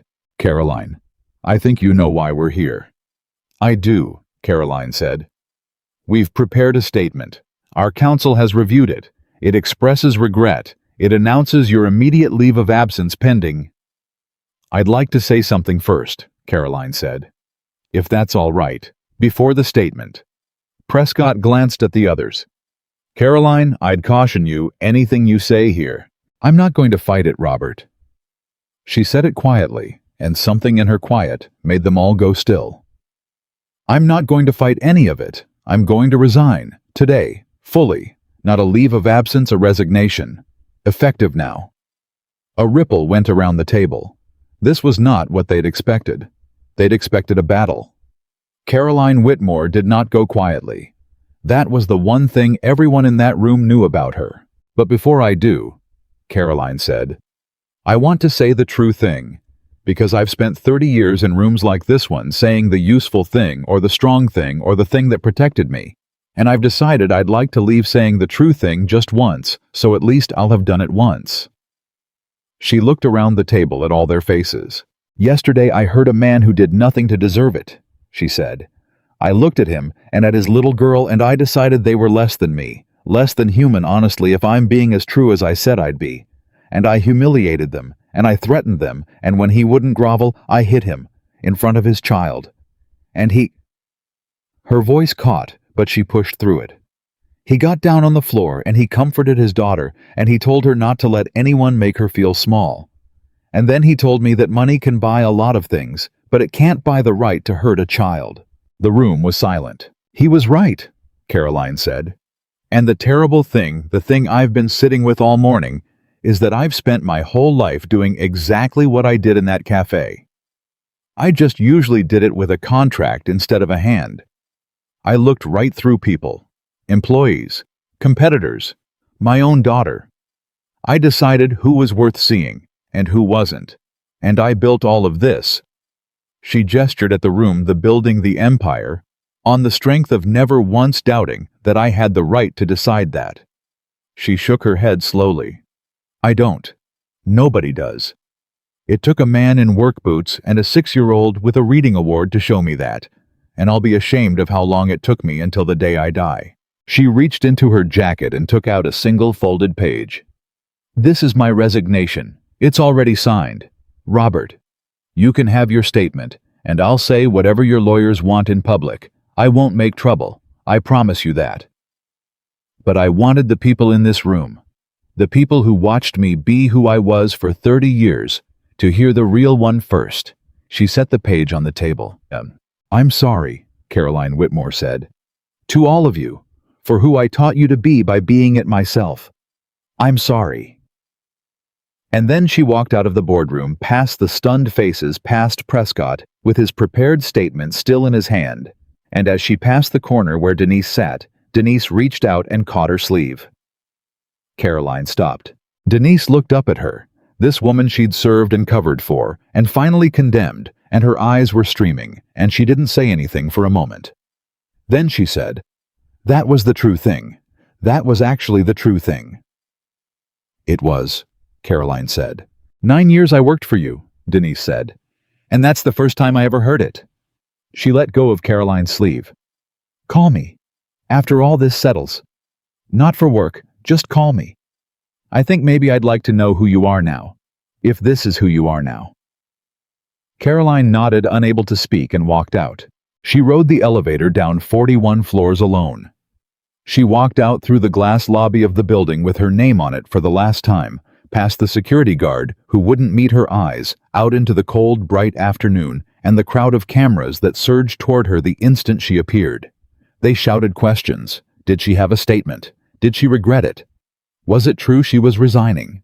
Would she apologize to the man in the video? Caroline stopped on the steps. The cameras pressed in. And the old Caroline, the one who knew how to command a room, how to give them the strong line, and walk away clean, that Caroline was right there available, ready to be summoned one more time. She let her go. I have one thing to say, Caroline said, and the crowd went quiet, sensing something. And it's not to any of you. It's to a man named Daniel Carter and his daughter, wherever they are.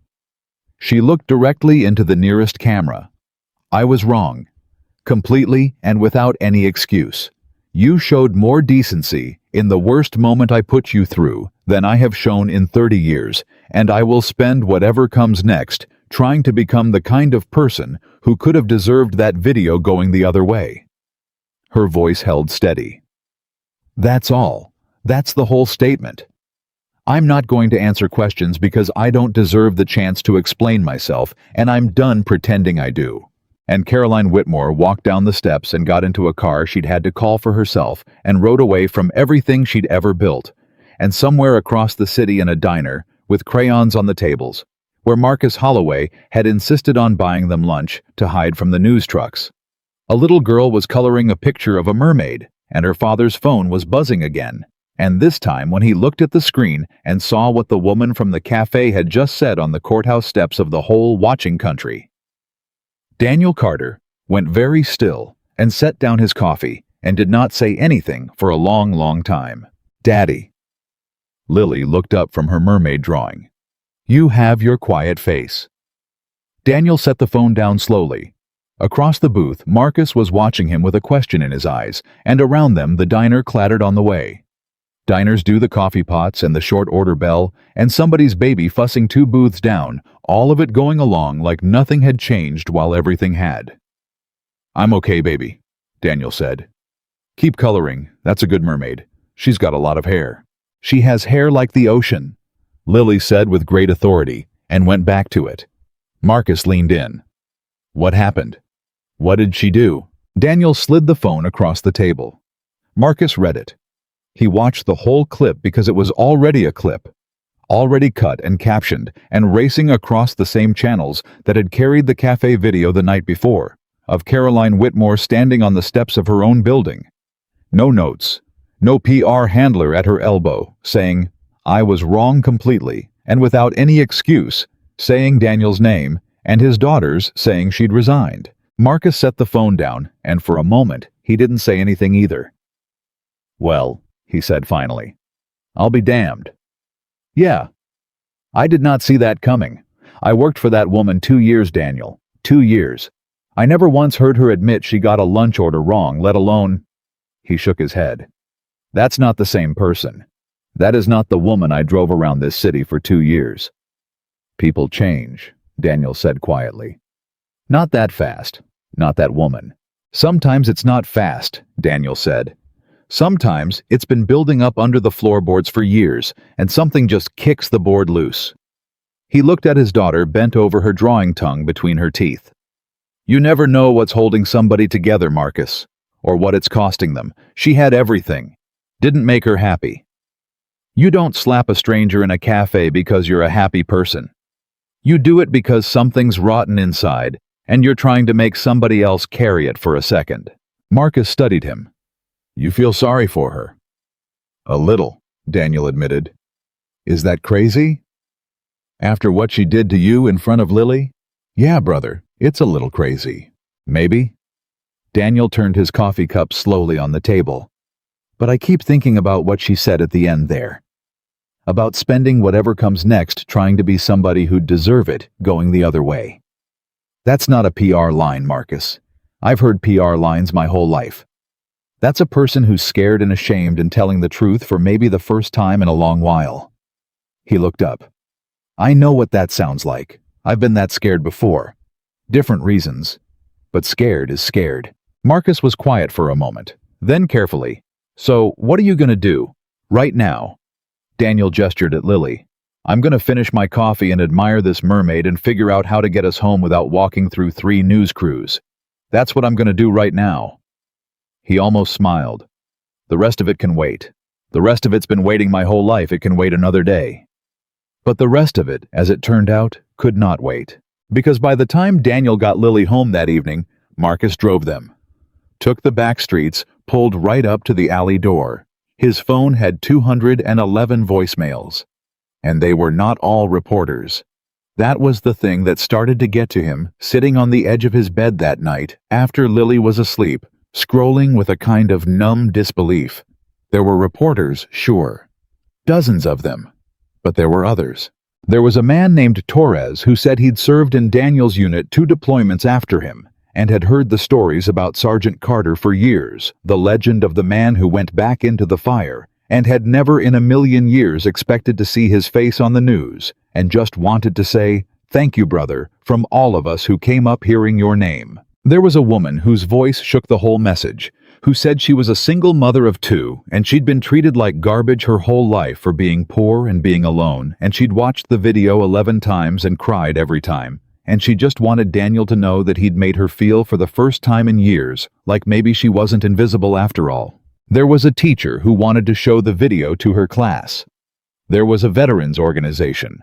There was a man who ran a scholarship fund. There was buried in the middle of all of it a message from someone at a network morning show, very polished, very warm, wanting to fly Daniel and Lily out, put them up, hear their story. And there was one more. Daniel almost didn't listen to it. It was late. His thumb was tired. The voice when it started was unfamiliar. A woman, nervous, not polished at all. "Mr. Carter, my name is Emma. Emma Whitmore." A long pause, the sound of someone gathering themselves. "Caroline Whitmore is my mother." Daniel sat up straight. "I got your number from Marcus Holloway, actually. He used to work for my mom, and I called it doesn't matter how I got it, I'm sorry, I've started this message 4 times. A shaky breath.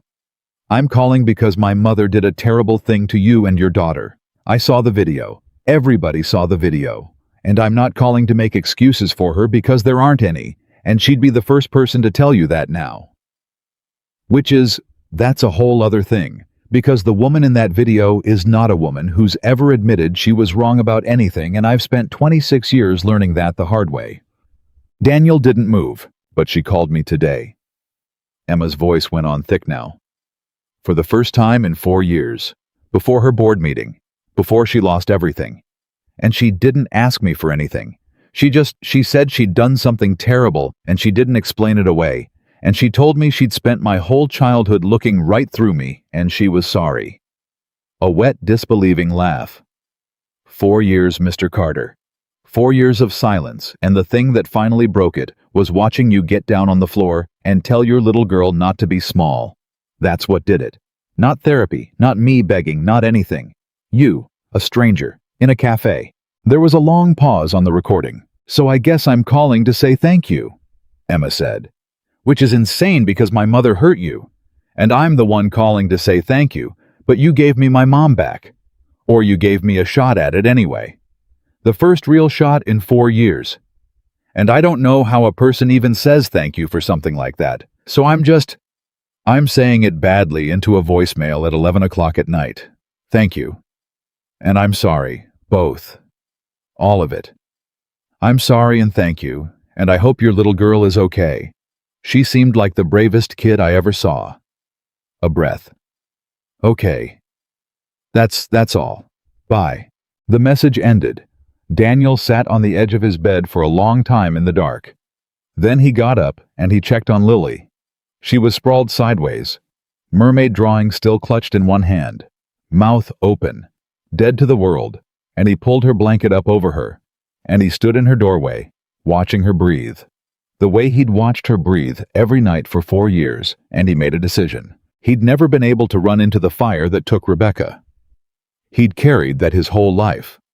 The one time being strong hadn't been enough, the one person he couldn't save. But here, maybe was a fire he could do something about. A mother and a daughter 4 years apart, and something he'd done had cracked the door between them. It seemed to Daniel that a man who'd been given that ought to do something with it. It seemed to him that was maybe the whole point of a thing like this happening at all. He picked up his phone and he called Emma back. She answered on the first ring, startled. "Hello, Mr. Carter." "Call me Daniel," he said. "Nobody's called me Mr. Carter in my life except teachers and the IRS. A shaky laugh. "Daniel. Oh my God. I didn't think I figured you'd never even hear that message. You must have 1,000 of them." 211, Daniel said. "But yours was the one worth calling back." He sat down at his little kitchen table. "Emma, I want to tell you something, and I want you to really hear it, okay?" "Okay. What your mom did to me, that's between me and your mom. It's not your fault, and it's not your job to fix it, and you don't owe me a thank you or an apology or anything else. You were 1,000 miles away. You didn't do a thing." He paused. "But what happened between you and her, that's yours. And you called her back. She called, and you picked up on the 5th ring. How did you? She told you it took her 5 rings to dial, and it took you 5 rings to answer, and both of you felt every one." Daniel's voice was gentle. "I don't know your mom, Emma. I met her for about 4 minutes, and they weren't good minutes. But I know something about how hard it is to pick up a phone when you've got 4 years of hurt on the other end of it. And you picked up. That was brave. That was every bit as brave as anything your mom did on those courthouse steps. Braver maybe." Emma was crying now. He could hear it. "I don't feel brave," she said. "I feel like a mess." "Brave people usually do," Daniel said. "The ones who feel brave, those are the ones you gotta watch out for. Real brave feels like being scared and doing it anyway." He smiled, though she couldn't see it. "You know who taught me that? A 19-year-old kid who held on in the back of a burning truck when every reason in the world said let go. That kid grew up to be Marcus Holloway, the man who gave you my number." There was a silence. "He quit," Emma said softly, "for you. He quit protecting my mom because of what she did to you. He did." "Everybody keeps..." Emma's voice broke. "You keep doing this thing. You and this ripple. My mom and Marcus and now me. You did one thing in a cafe and it just keeps going. It won't stop. How does one person do that? I didn't do anything, Daniel said. I just refused to do the ugly thing when the ugly thing was right there and would have felt real good. That's all it ever is, Emma. That's the whole secret. There's no big magic to it. You just keep refusing to do the ugly thing one time at a time, and every now and then somebody's watching, and it gives them permission to refuse too. He looked toward Lily's room. I've got a 6-year-old who's watching every single thing I do, every day, so I don't get to do the ugly thing. I'm not some saint. I just can't afford it. She's watching. Emma laughed through her tears. That's the least saint-like way anyone's ever described being a saint. Good, Daniel said, because I'm not one. Ask the guy at my job site about the words I used when I dropped a cinder block on my foot last month. There's no saint. Emma laughed for real then, and it eased something, and they talked a while longer. Two strangers on a phone at midnight, and by the end of it, something had settled between them that neither could have named. Before they hung up, Emma said quiet again. Daniel, can I ask you something, and you can say no? Ask? My mom's going to want to apologize to you. In person. I know her, even the new her. Whoever she's becoming, she's not going to be able to live with just the courthouse steps thing. She's going to need to say it to your face. A pause. And I don't know if you'd ever want that. You'd have every right in the world to never see her again. But if she asks, and she will, I didn't want it to blindside you. That's all. I wanted you to have time to think about it. Daniel was quiet for a moment. Tell her yes, he said. Really? But not for me, Daniel said. I don't need it. I made my peace with the whole thing about 10 minutes after it happened out on the sidewalk when Lily told me it was a weird cake place. Emma laughed wetly. I don't need an apology, Emma. But your mom does. She needs to give it more than I need to get it.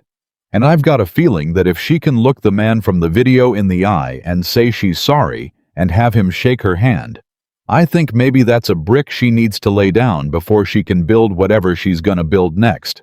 He paused. And I think you should be there when she does it.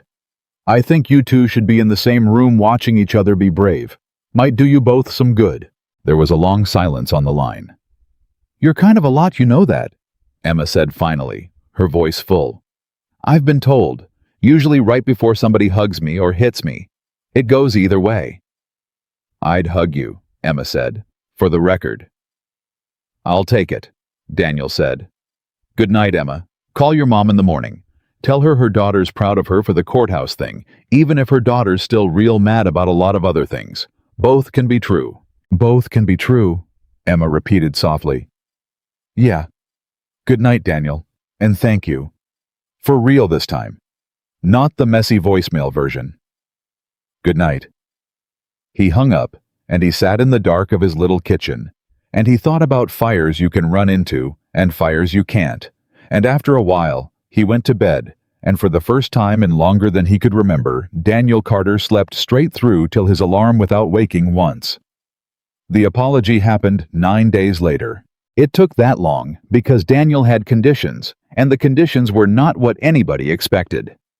The morning show wanted to host it, a reunion, a reconciliation live, an audience a moment. Daniel said no. A magazine offered a stunning amount of money for the exclusive. Daniel said no. His own phone was full of people telling him he was crazy, that this was the kind of thing that could set him and Lily up for life, that he'd earned it, that he'd be a fool to walk away from it. Maybe I'm a fool, Daniel told Marcus, who'd become a fixture by then, over at the apartment 2 or 3 times a week, teaching Lily card games and eating most of Daniel's groceries. But I'm not going to turn my daughter into a show. That woman slapped her father in front of 40 strangers and 11 million more. I'm not going to hand her over to a studio audience and let them clap on cue while a producer counts down from 5. That's not healing. That's just a nicer kind of using her. So where then? Marcus asked. If not a studio. Daniel thought about it. Here, he said. My place. My kitchen table. No cameras. No audience. Just her and her daughter and me and Lily if Lily wants to be there. and you if you want to be there. And we sit down like people, and she says what she needs to say. And then we have a cup of coffee like human beings, and then everybody goes home. That's it. That's the whole thing. And that's how it happened. Caroline Whitmore, who 9 days earlier had walked out of a 41st floor glass office for the last time, climbed a narrow staircase in a working-class apartment building and stood outside a door with a child's crayon drawing taped to it, a mermaid with hair like the ocean, and she raised her hand to knock and found that she couldn't for a moment. Her hand just hung there. Emma beside her reached over and squeezed it. "You can do this, Mom," Emma said. It was the first time in years she'd stood next to her mother. They'd flown out together. They'd talked more in 9 days than in the previous 9 years. It was not fixed. It would take a long time to be fixed, if it ever fully was. But they were standing next to each other, outside a stranger's door, and that was something that would have been unimaginable 10 days before. "I don't know what to say to him," Caroline whispered. "You'll know," Emma said. "You knew on the phone. You knew on the steps. You just say the true thing. You've gotten weirdly good at it lately."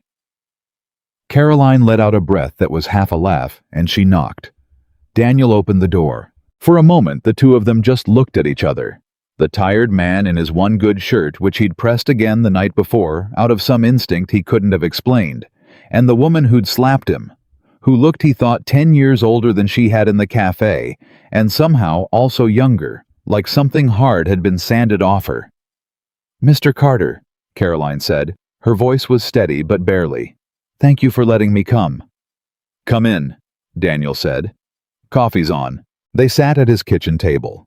The little table that had held 100 hospital bills face down, that had held 11 o'clock ironing, that had held 4 years of a single father getting up and doing it again. Marcus was there, leaning against the counter, arms crossed, saying nothing, just present. Lily was in her room. Daniel had given her the choice, and she'd elected to stay and finish a new drawing which suited everyone fine. Caroline wrapped her hands around the coffee cup. She looked at it for a moment. Then she looked up at Daniel. "I've thought about what I'd say to you every day for 9 days, she said. "I wrote things down. I threw them all away. Because everything I wrote was still underneath a little bit about me. About how sorry I felt, how much I'd changed. Look how far I've come." She shook her head. "And this isn't supposed to be about me. So I'm just going to say the plain thing." She took a breath. "I looked at you and your daughter and I decided you were nothing," Caroline said. "And I was cruel to you on purpose because your dignity made me feel small, and I would rather have destroyed it than looked at what it showed me about myself. And when you wouldn't break, when you just kept being decent, I hit you. To make you as small as I felt." Her eyes filled, but her voice held. "There is no excuse. There's an explanation. Maybe I was a person who'd built her whole life on being better than other people, and you threatened the whole structure just by standing there being a better man than me in a worn-out shirt. But an explanation isn't an excuse, and I'm not offering it as one. I'm just telling you I know exactly what I did, and exactly why, and I am more sorry than I have words for. To you, and to your little girl who watched, mostly to her." The kitchen was very quiet. Daniel didn't answer right away. He turned his coffee cup slowly the way he did. "You know what I keep thinking about," he said finally. "Your bodyguard, Marcus over there." Marcus shifted against the counter. When he recognized me, when it clicked for him who I was, the thing that got to me wasn't him remembering the fire. It was the look on your face. Because for just a second there, before you got angry again, you looked lost. Like a kid who'd broken something and just realized it doesn't go back together. Daniel looked at her steadily. "And I thought right then, in the middle of everything, I thought that woman knows. Somewhere under all that, she already knows what she did. She's not going to need me to teach her. She's going to teach herself, and it's going to be worse than anything I could do."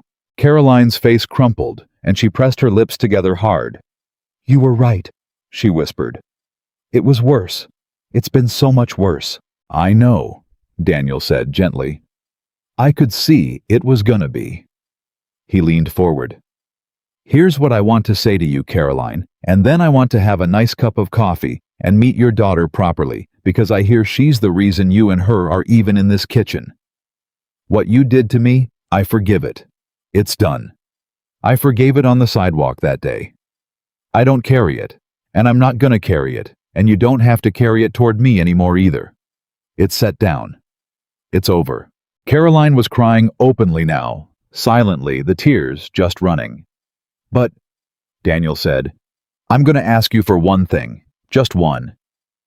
Anything, Caroline said. Anything, I mean it. That thing you're gonna go build next, the person you said you were gonna try to become. Daniel glanced toward Lily's closed door, then back. Make it count. Don't let this be a story where a rich lady felt bad for a week and then went and got herself a new empire and a nicer set of manners. There's a lot of people out there like me, tired people, working people, folks, who get looked through every single day of their lives by folks like the old you. You've got a chance now that most people never get. You know exactly what it feels like to be on both sides of that look. Not many people ever learn that. You paid an awful high price for the lesson. He held her eyes. So use it. Go find the people getting looked through and see them. That's the apology I want, not the words. The words are fine. I appreciate the words. But the apology I actually want is the rest of your life being different because of what you learned in that cafe. Caroline Whitmore looked at the man across the table, and something in her face broke all the way open and then strangely settled the way a bone settles once it's finally been set right after being wrong for a long time. I promise you, she said. I don't have the right to ask you to believe me, but I promise you. That's exactly what I'm going to do. I've already started. I've been talking to people, organizations, for single parents, for veterans. I don't want to say too much because I haven't earned the right to announce anything, but I promise you, Daniel, the rest of my life is going to be different because of your daughter. Because of both of you. Daniel nodded slowly. Then we're square, he said. More than square. He stood up and put out his hand. Welcome to the table, Caroline. She stood, and she took his hand, and they shook the man who'd been slapped, and the woman who'd slapped him, in a small kitchen with a mermaid taped to the door. And Emma made a sound that was half sob and half laugh, and Marcus had to look at the ceiling and blink hard. And it was right about then that Lily's door opened. The little girl came out holding a piece of paper. She looked at the grown-ups, at her father, at Marcus, at the crying woman she recognized from the worst afternoon of her young life, and at the younger woman beside her. The whole kitchen held its breath. Nobody knew what the child would do. Lily walked right up to Caroline. She looked up at her frank and unafraid, the way she'd looked at Marcus over a rose-shaped cake 9 days before. You're the lady from the cake place, Lily said. Caroline went down on her knees, right there on the kitchen floor, so she was at the child's level, and Daniel noticed. It noticed she'd learned that too. Somewhere, the getting down to their level that he'd done 1,000 times. I am, Caroline said, her voice barely working. And I was very, very unkind to your daddy that day, and to you. And I'm so sorry, sweetheart. I'm so sorry. Lily considered this for a long moment. My daddy says, she announced, that when somebody does a bad thing but they're really, really sorry and they're going to try to be better, then you're supposed to give them another chance. Because everybody does bad things sometimes. Even grown-ups. Even me. One time I broke Daddy's phone and lied about it. She paused and held out the piece of paper. I made you a picture, so you're not sad. It was a drawing. A mermaid with hair like the ocean, and next to the mermaid 2 figures holding hands, a big one and a small one, and above them, in the wobbly capital letters of a 6-year-old, it said, Everybody can be brave. Caroline Whitmore took the drawing from the little girl's hands, and she looked at it, and then the billionaire, who had never in 30 years let anyone see her cry, knelt on a construction worker's kitchen floor and wept like her heart was breaking and mending at the same time. Which, as it happened, was exactly what it was doing, and Daniel Carter stood over the whole scene. His daughter, the weeping woman, her daughter, with her hand pressed to her mouth. Marcus wiping his face by the counter, and he thought about a morning years ago, when he couldn't save the one person he wanted most to save, and he thought maybe this was how it evened out in the end. Not all at once. Not in a way that gave you back what you lost, but in a kitchen over coffee, one saved thing at a time. "All right," he said gently when the crying had run its course. "Who wants a cake? And before anybody argues with me, yes, it's almost dinner time. And yes, we're having cake first anyway. That's the rule in this house." He looked at his daughter and winked. "Especially when there's company. Especially when there's company." Lily agreed solemnly and climbed into her chair like the Queen of England.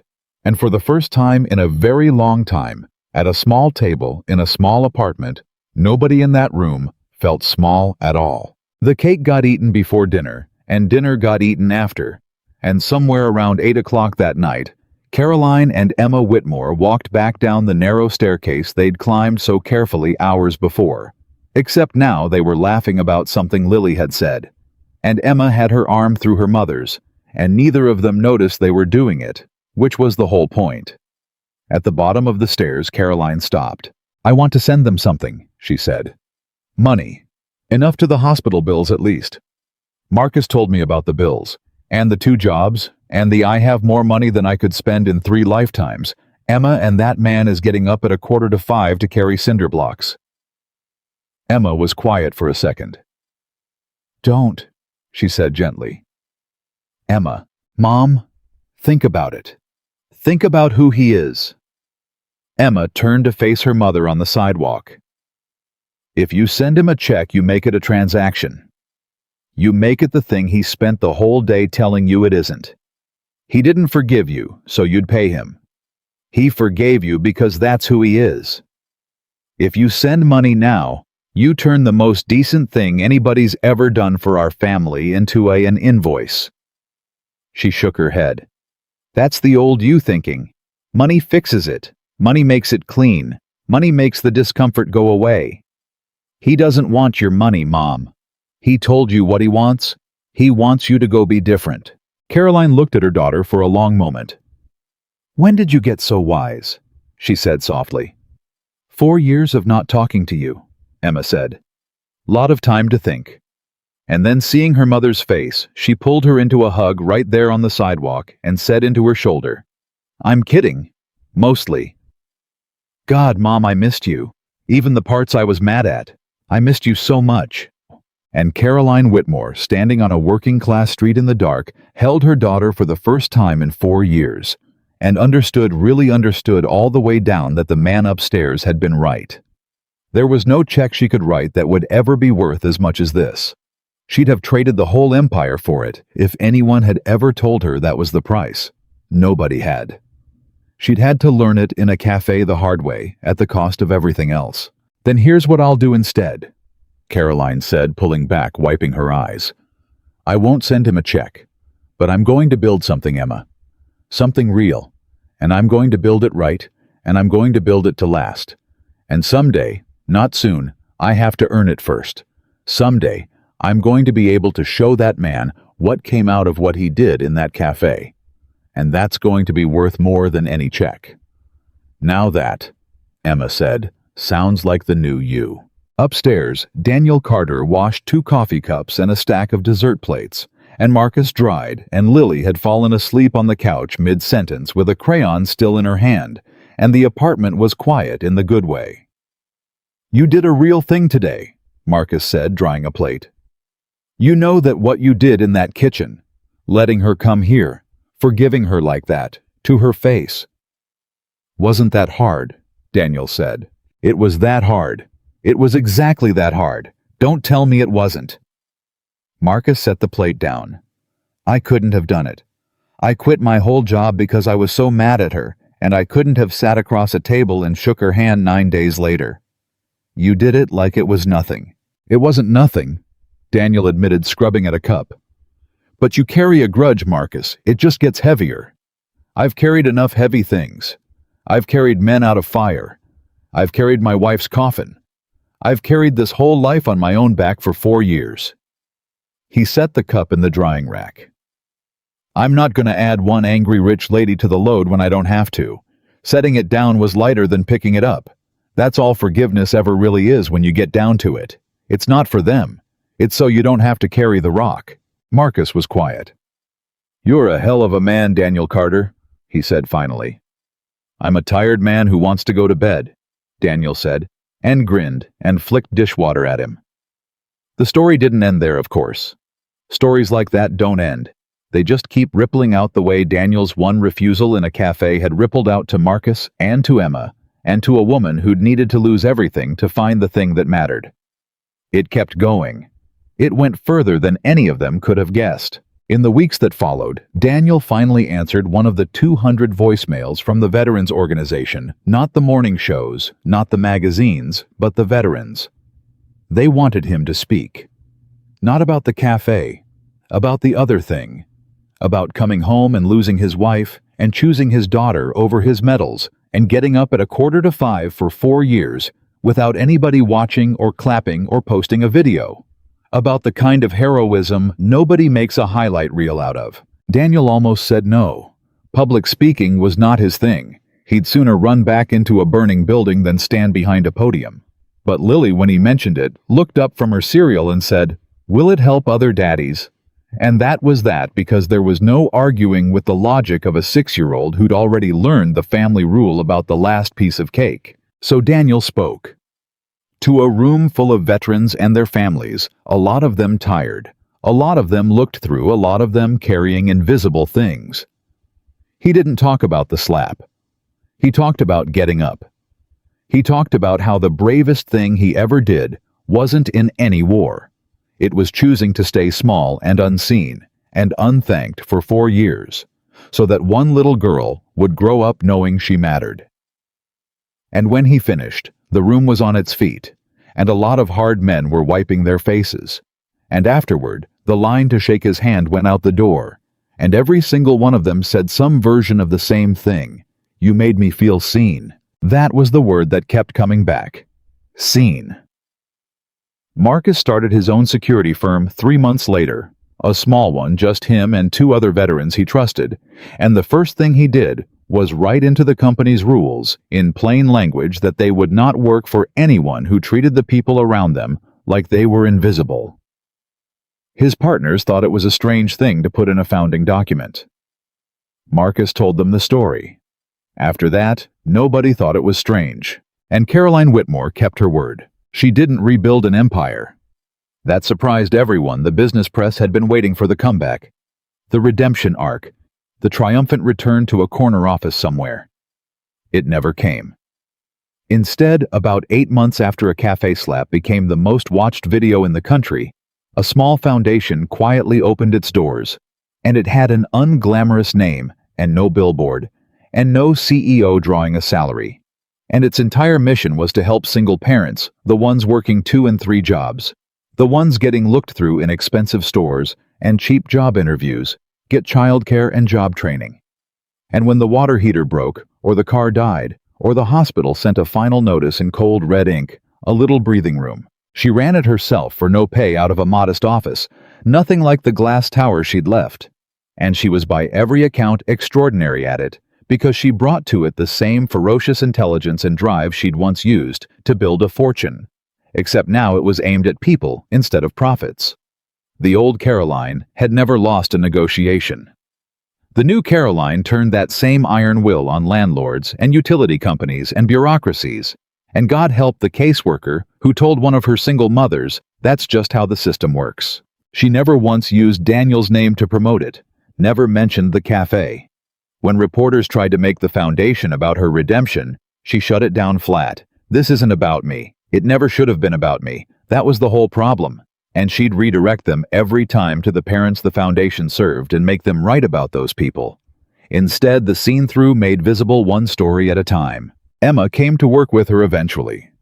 That was the thing Caroline was proudest of, though she'd never have said so out loud. Her daughter, who'd spent a childhood being looked through, ran the foundation's family services, and she was good at it in a way her mother could never quite be, because Emma knew from the inside exactly what it felt like to be a person nobody really saw. The 2 of them worked side by side most days, and it was not the life either of them had imagined, and it was better than the one they'd had. Daniel and Caroline didn't become close friends. That would have been too neat, and neither of them was interested in neat. But once or twice a year, Caroline would call, never asking for anything, never intruding just to check in. And every so often when the foundation helped a family who'd hit a wall, Caroline couldn't quite understand. She'd call Daniel and ask him, what does this family actually need? What am I not seeing? And Daniel, who knew that wall from the inside, would tell her, and she'd listen. She'd gotten very good at listening. It had turned out to be the thing she was best at once she'd finally learned how. Years passed the way years do. Daniel eventually left the construction jobs behind, not because of a check from anyone, but because the Veterans Organization asked him to come on full-time doing outreach, sitting with men and women who'd come home and couldn't find their way back to the world, being the guy who saw them when nobody else did. It didn't pay much more than construction. It paid enough. And for the first time since he'd hung up the uniform, Daniel got to use the thing he was actually best at. Not carrying men out of fire, but sitting with them afterward, in the long quiet years, and making sure they knew somebody was still there. He got home every night by 6. He never missed a school play. He got to be there. And Lily grew. She grew up the way children insist on doing when you're not looking. And she grew up exactly the way her father had prayed she would, sure of herself, unafraid, unbothered by the small cruelties of small people, because a man had taught her on 100 sidewalks that nobody gets to decide where you belong except you. She never did learn to be small. It simply never took. Her father had made sure of it, one quiet lesson at a time, on all those mornings when nobody was watching but her. There's a moment years later that ought to be told, because it closes the circle in a way even Daniel couldn't have planned. Lily was 17. She'd entered an essay contest, a national thing, thousands of entries, the prompt, something about the person who'd taught you the most important lesson of your life. And she won it. She won the whole thing. And they flew her out to accept it, and they asked her to read it aloud, and she stood up in front of a room full of strangers, 17 years old, and afraid of exactly nothing. And she read. She didn't write about the cafe. She hadn't known at 6 all that had happened around her that day. She'd known a lady was mean, and her daddy was brave, and a big man cried, and she gave away her cake. She'd learned the rest slowly over years and pieces, but she didn't write about any of it. She wrote about a man who got up every morning at 4:45 and turned off the alarm before the second beep so it wouldn't wake her. She wrote about eggs in a pan in the dark and a hospital bill turned face down on the counter so it couldn't ruin a good morning. She wrote about a father who walked her 6 blocks to school and looked every single person in the eye, even the ones who wouldn't look back, and who told her on a sidewalk outside a fancy cafe when she was 6 years old that nobody gets to tell you where you belong, that that's not their job, that's yours. And she wrote about the last lesson, the one that took her the longest to understand. That the strongest thing she ever saw her father do wasn't anything loud. It was all the quiet things.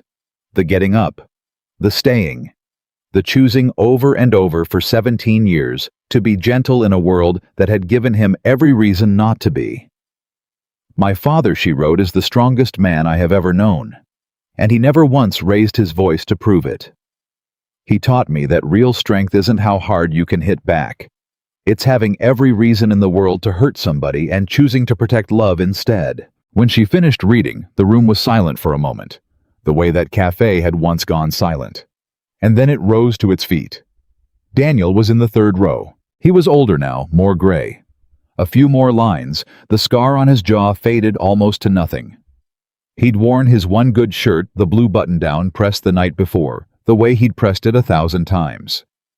And as his daughter stood up there in the light, tall and sure and unafraid, reading words about a tired man in the dark who'd only ever wanted her to know she mattered. Daniel Carter, who had not cried in front of anyone since a graveside a lifetime ago, put his face in his hands and wept, and did not care who saw, because he'd done it. The one mission that ever really mattered. The little girl he'd raised alone against everything the world had thrown at them both had grown up believing she mattered in a world that tries so hard to tell people like them otherwise. And now she was standing in front of that same world, saying it out loud, saying it so clearly that a whole room of strangers had to stand up. Afterward, she found him. She was still holding her trophy, and she walked straight through the crowd of people wanting to congratulate her, right past all of them to the man in the blue shirt with the wet face, and she wrapped her arms around him the way she had when she was 6 and forgot to be grown up about it. "Daddy," she said, "don't cry." "I'm not crying," Daniel said, crying. "I got something in my eye, both eyes. It's a whole thing." She laughed that laugh, the one that had always been worth more than every dollar Caroline Whitmore ever made, and she held on tighter.